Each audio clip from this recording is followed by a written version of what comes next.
कैसे हो आप लोग। स्वागत है आपका एक और नई वीडियो पे हमारे चैनल ट्रक नेशन पर। ये वीडियो हमारे साइंस बैच का पहला वीडियो होने वाला है, तो कॉन्ग्रेचुलेशन कि आपने हमारा बैच चूज़ किया साइंस का। और ये वीडियो होने वाला है उस टॉपिक के बारे में जो टॉपिक बायो का सबसे इंपॉर्टेंट टॉपिक है, चैप्टर 1 का। लेकिन वो जितना इंपॉर्टेंट है उतना ही बच्चे उसमें कन्फ्यूज हो जाते हैं। लेकिन कन्फ्यूज होने की कोई ज़रूरत नहीं है। क्यों? क्योंकि आज हम उसी टॉपिक को बनाने वाले हैं आसान। जी हाँ, वो टॉपिक है न्यूट्रिशन। न्यूट्रिशन, जी हाँ न्यूट्रिशन। तो चलिए बिना किसी ब्रेक के और बिना किसी देरी के शुरू करते हैं हमारा आज का वीडियो। तो चलिए बात करते हैं हमारे टॉपिक न्यूट्रिशन की। अब देखिए, जब हम बायो पढ़ते हैं तो चैप्टर 1 आता है हमारा लाइफ प्रोसेसेस। अब इस चैप्टर में हम पढ़ने वाले हैं सभी लाइफ प्रोसेसेस के बारे में जो सपोर्ट करते हैं हमारी लाइफ को, हमारी नहीं सबकी लाइफ को। जो भी ऑर्गेनिज्म आप देखते हैं अपने आसपास, उन सबकी लाइफ को यही प्रोसेस करते हैं सपोर्ट, ठीक है। और इनमें सबसे पहला प्रोसेस है न्यूट्रिशन। अब देखिए बच्चे, देखते हैं न्यूट्रिशन होता क्या है। अब बेसिकली देखो, न्यूट्रिशन की तुम्हें जो डेफिनेशन पीछे मिल जाएगी, मैं तुम्हें समझाता हूँ आसान शब्दों में न्यूट्रिशन क्या है।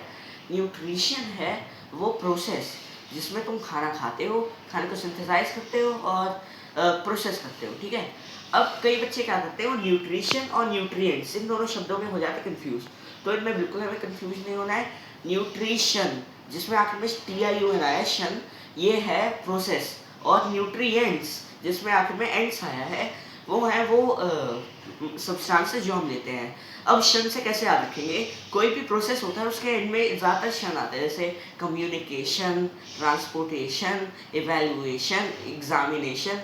अरे सॉरी, डरना मत, ठीक है। एग्जामिनेशन का ध्यान रखते हैं, हौसला बनाए रखो, ठीक है, पर कोई बात नहीं। तो जो भी प्रोसेस होता है उसके एंड में आता है शन। ऐसे ही न्यूट्रिशन के एंड में जब शन आए तो मतलब प्रोसेस की बात हो रही है, और जब एंड्स आए तो मतलब उसकी बात हो रही है सब्सटेंसेस की। अब देखो, कहीं ना कहीं मैं भी पहले कंफ्यूज रहता था इन दोनों में, और मैं देखा है कई बच्चे गलती करते हैं कि क्वेश्चन आया व्हाट इज न्यूट्रिएंट्स, वो उसमें प्रोसेस एक्सप्लेन करके आ गए, या फिर व्हाट इज न्यूट्रिशन, वो उसमें लिख के आया सब्सटेंसेस, ठीक है। तो ऐसा नहीं करना है हमें। अब बात कर लेते हैं इस प्रोसेस की। अब देखो, न्यूट्रिशन वो प्रोसेस है जिसके थ्रू लिविंग बीइंग्स जो होते हैं वो अपना फूड एक्वायर करते हैं, ठीक है। अब इस प्रोसेस में हमें जो है दो टाइप के न्यूट्रिशन पढ़ाए जाएंगे, ठीक है। पहला न्यूट्रिशन हमारा ऑटोट्रॉफिक और दूसरा हेटेरोट्रॉफिक। अब ये दोनों न्यूट्रिशन है क्या, आइए जानते हैं डिटेल में। अतीब भाई सॉरी यार, वो बीच में आप पॉज बोल लिया ना, वहाँ पे पॉज कर देना, ये वीडियो कट कर देना। सॉरी यार, तुम थोड़ा एडिट कर देना, ठीक है। देख लेना भाई। इसी के साथ में स्टार्ट होता हमारा पहला टॉपिक जो है ऑटोट्रॉपिक न्यूट्रिशन। अब देखो भाई, मैं इतना लंबा सा नाम बोल दिया है, ऑटोट्रॉपिक न्यूट्रिशन, पर ये बहुत सिंपल है। अब देखो, ऑटो का क्या मतलब होता है, ऑटो का मतलब होता है सेल्फ, ठीक है। तुमने देखा होगा जैसे ऑटोमेटिक सस्पेंशन आते हैं, ऑटोमेटिक ट्रांसमिशन आते हैं, वैसे ये ऑटोट्रॉफिक, तो मतलब जो खुद, और ट्रॉफ मतलब होता है जो अपना फूड डिराइव करें, ठीक है।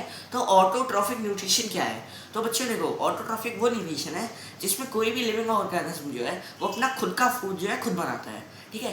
अब तुम जैसे देखो, तुम्हारी मम्मी जो है वो किचन में अपना खाना खुद बनाती है, ठीक है। या फिर तुम कभी ना कभी मैगी खुद बनाते हो, तो इसका ये मतलब नहीं कि तुम जो है ऑटोट्रॉफ हो गए, ठीक है।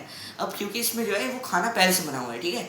अब जो है खुद को शान से ऑटोट्रॉफिक मत बोलना कि मैं भी पेड़ों की तरह ऑटोट्रॉफिक हूँ, खुद का खाना बनाता हूँ, ठीक है, मत बोलना। अब ऑटोट्रॉफिक वो होते हैं जो अपना खाना रॉ मटेरियल से बनाते हैं। और रॉ मटेरियल की हम जब भी बात करेंगे, हम बात करेंगे दो सब्सटेंसेस की। पहला है CO2 और दूसरा है H2O। जी हाँ, CO2 मतलब कार्बन डाइऑक्साइड और H2O मतलब पानी, ठीक है। अब ये जो दोनों जो चीज़ें हैं यही आएंगी हमेशा रॉ मटेरियल में, ठीक है। तो ये दोनों जो है ये सिंपलर सब्सटेंसेस हैं, इनको ब्रेक करते हैं ये लिविंग ऑर्गेनिज्म अपने खाने के लिए, ठीक है। अब ये ऑर्गेनिज्म कौन कौन से, इस बारे में बात कर लेते हैं, ठीक है। ये ऑर्गेनिज्म होते हैं हमारे ब्लू ग्रीन फंगी हो गए, ब्लू ग्रीन एल्गे हो गए, और हमारे सारे के सारे प्रिय प्लांट्स, ठीक है। अब जो प्लांट्स है वो ऑटोट्रॉफिक न्यूट्रिशन का सबसे बड़ा एग्जांपल है, ठीक है। अब इसके बाद में हम बात कर लेंगे न्यूट्रिशन प्लांट्स की, ठीक है, क्योंकि अगला ही टॉपिक है, हमने प्लांट्स से बात की न्यूट्रिशन प्लांट्स पे। तो अब देखो भाई, प्लांट्स में क्या होता है, प्लांट्स में होती है हरी भरी पत्ती, कोई एक नहीं बहुत सारी पत्तियाँ होती हैं, पर हम एग्जाम्पल के एक पत्ती ले रहे हैं क्योंकि भाई तुम भी कहाँ तक पत्तियाँ बनाते घूमोगे एग्जाम में, ठीक है। तो पत्तियों में होता है ग्रीन कलर का सब्सटेंस, उस ग्रीन सब्सटेंस को हम बोलते हैं क्लोरोफिल, ठीक है। अब क्लोरोफिल जो है ये सब्सटेंस है, ये पत्तियों में पाया जाता है। ये क्या करता है, ये सन से आने वाली जो रेज हैं उन्हें अपने अंदर ट्रैप कर लेता है, ठीक है। सन की जो एनर्जी है उस एनर्जी को कन्वर्ट करता है केमिकल एनर्जी में, ठीक है। इस केमिकल एनर्जी से क्या होता है, इससे होता है H2O, हाइड्रोजन डाइऑक्साइड, नहीं, डाइहाइड्रोजन मोनोऑक्साइड। हाँ, अब मैंने यहाँ पे क्यों गलती की, ताकि आपको समझ आ जाए बच्चे क्या करते हैं, ठीक है। कई लोग जो है हाइड्रोजन डाइऑक्साइड लिखाते, तो हाइड्रोजन डाइऑक्साइड मत लिखना, हाइड्रोजन डाइऑक्साइड HO2 हो जाएगा, ठीक है। हमें लिखना है डाइहाइड्रोजन मोनोऑक्साइड। और पता है सबसे बड़ी मेरी राय मानो, ज़्यादा ज्ञानी मत बनो, मत लिखो कुछ भी, ठीक है। गलत लिखने से अच्छा ना लिखो। तो बात करेंगे हम H2O की। ये जो H2O होता है, इसको उस एनर्जी को कन्वर्ट करके जो प्लांट्स होते हैं वो इसको कन्वर्ट कर लेते हैं हाइड्रोजन में और ऑक्सीजन में, ठीक है। ये हमारे दो मॉलिक्यूल हो गए, एक हो गया हाइड्रोजन का मॉलिक्यूल, एक हो गया ऑक्सीजन का मॉलिक्यूल, ठीक है। अब क्या होता है, हमने को केमिस्ट्री में हम आगे चल के पढ़ेंगे oxidation reduction reaction, redox reaction के बारे में। अब क्या होता है, जो CO2 है, CO2 में हमने हाइड्रोजन ऐड कर लिया बीच में, ठीक है। अब जब हमने हाइड्रोजन ऐड किया तो जो CO2 है उसका रिडक्शन हो जाएगा। इससे अब क्या बनेगा, इससे बनेगी एक लॉन्ग हाइड्रोकार्बन की चेन, जिसे हम कहते हैं C6H12O6 यानी कि ग्लूकोज, ठीक है। अब ग्लूकोज जो है वो सिंपल फूड है। ये जो फूड है ये जाके स्टोर हो जाता है प्लांट्स में, इसी फूड को तुम खाते हो, ठीक है। कहीं ग्लूकॉन डी पिया है, सब नहीं पिया होगा, क्योंकि हो ही यार इतने कमजोर लोग, जरा से उसमें सबको डिहाइड्रेशन में लगता है। तो जब तुम पीते हो ग्लूकॉन डी मिला के ऑरेंज फ्लेवर वाला, ऑरेंज क्या किसी फ्लेवर का पीते हो, तो उसमें जो मेन सब्सटेंस है मीठा मीठा लगता है, वो ग्लूकोज होता है, ठीक है। C6H12O6 यही सब्सटेंस होता है, इसको प्लांट जो है बनाते हैं और इसी को बाद में यूटिलाइज करते हैं, ठीक है। ये हो गई बात ग्लूकोज की। अब देखो हम इसको जो है पॉइंट वाइज लिख लेते हैं। तो इसमें जो है मेन 4 स्टेप होते हैं, ठीक है।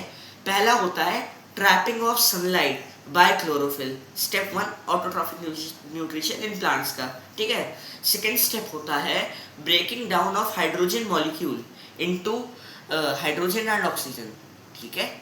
अब मैं देखो यहाँ पे बोल लिया हाइड्रोजन मॉलिक्यूल। अब ये भी एक गलती है जो बच्चे करते हैं, ठीक है। मैं इसलिए दोहरा रहा हूँ ताकि तुम ये गलती ना करो, ठीक है। हाइड्रोजन मॉलिक्यूल नहीं ब्रेक डाउन होता है, ब्रेक डाउन होता है वाटर मॉलिक्यूल। मैं ऐसा इसलिए कह रहा हूँ क्योंकि मैं कई बच्चों को देखा है वो ये गलती कराते हैं, उनका आधा एक नंबर इसमें कट जाता है और फिर ओवरऑल उनकी परसेंटेज ही डाउन हो जाती है, ठीक है। तो हम लिखेंगे the break down of water, hydrogen नहीं water, water into hydrogen and oxygen, ठीक है। और सेकेंड स्टेप फिर हो गया। और थर्ड स्टेप होता है हमारा reduction of CO2 using hydrogen. और इसके बाद में होता है हमारा रिमूवल ऑफ ऑक्सीजन। अब देखो यहाँ पे हमने जब हाइड्रोजन ऑक्सीजन में ब्रेक किया था हमारे वाटर को, तो हाइड्रोजन तो हमने यूज़ कर लिया, बचा ही ऑक्सीजन। इस ऑक्सीजन का क्या होता है, तो ट्रांसपिरेशन के थ्रू ये जो प्लांट होते हैं ये इस ऑक्सीजन को बाहर देते हैं अपने स्टोमेटा से, ठीक है। अब इसके बाद में कुछ डायग्राम आते हैं एनसीईआरटी में। पहला है लीफ का डायग्राम, जो तुम अच्छे से देख लेना, ठीक है। लीफ का जो क्रॉस स्ट्रक्चर होता है उसका डायग्राम मैं पीछे लगा दूंगा अभी। और उसके बाद में होता है फोटोसिंथेसिस का डायग्राम। अब चलो इसकी रिएक्शन लिख लेते हैं फोटोसिंथेसिस की। इसकी रिएक्शन होती है 6CO2 प्लस 12H2O। अब कई जगहों पे तुम्हें 6H2O भी मिल जाएगा, बट क्योंकि एनसीईआरटी ने हमें 12H2O दी है ये रिएक्शन, तो हम 12H2O लिखेंगे 6CO2 प्लस 12H2O। फिर हम एरो बनाएंगे, एरो का मतलब होता है थ्रू।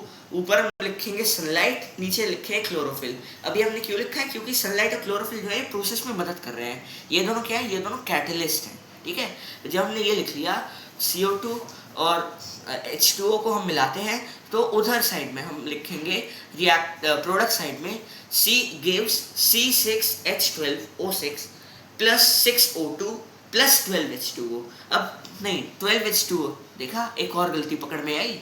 बच्चे यही करते हैं, इधर भी 12H2O उधर भी 12H2O, ये नहीं करना है, उधर होगा 6H2O। अब तुम चाहे ये वाली लिखो, चाहे तुम 6H2O कट करके उधर 6H2O लो, उधर H2O मत लिखो, तो वो भी लिख सकते हो, नंबर नहीं कटेगा। बट मैं प्रेफर करूंगा कि तुम एनसीईआरटी में रिएक्शन लिखी है वही लिखना, कि क्या पता कब कौन सा एग्जामिनर घर से झगड़ा करके आया, याद है ना, ठीक है।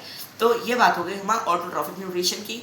अब इसके बाद में ऑटोट्रॉफिक न्यूट्रिशन से अगर कोई भी आता है क्वेश्चन, तो तुम उसे कर लेना, अच्छे कर लोगे। अब यहाँ पे सबसे बड़े क्वेश्चन जो आते हैं, ये जो है बहुत कम आता है कि ये 5 दिन में पूछा है। ज़्यादातर एग्जामिनर क्या करते हैं, एग्जामिनर पूछते हैं कि हाँ भाई जो मटेरियल होते हैं प्लांट उन्हें कहाँ से एक्वायर करते हैं। तो अब हम ये जान लेंगे, CO2 is acquired by plant through stomata. अब रेस्पायर करते हैं प्लांट्स सनलाइट के प्रेजेंस में, तो CO2 स्टोमेटा से अंदर लेते हैं और उसको ऑक्सीजन को बाहर छोड़ते हैं, तो CO2 ने वहाँ से मिलती है।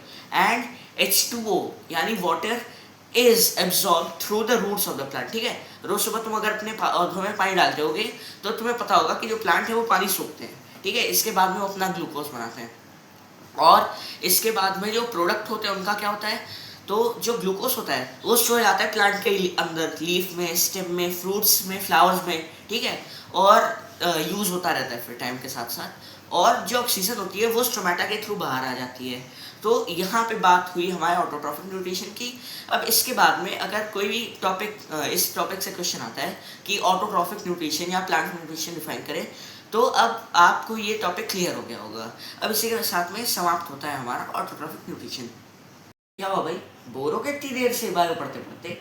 चलो कोई बात नहीं, तुम्हें हम दे देते हैं ब्रेक, ठीक है। अब इसके साथ में हमने ऑटोट्रॉफिक न्यूट्रिशन आज कंप्लीट कर लिया है।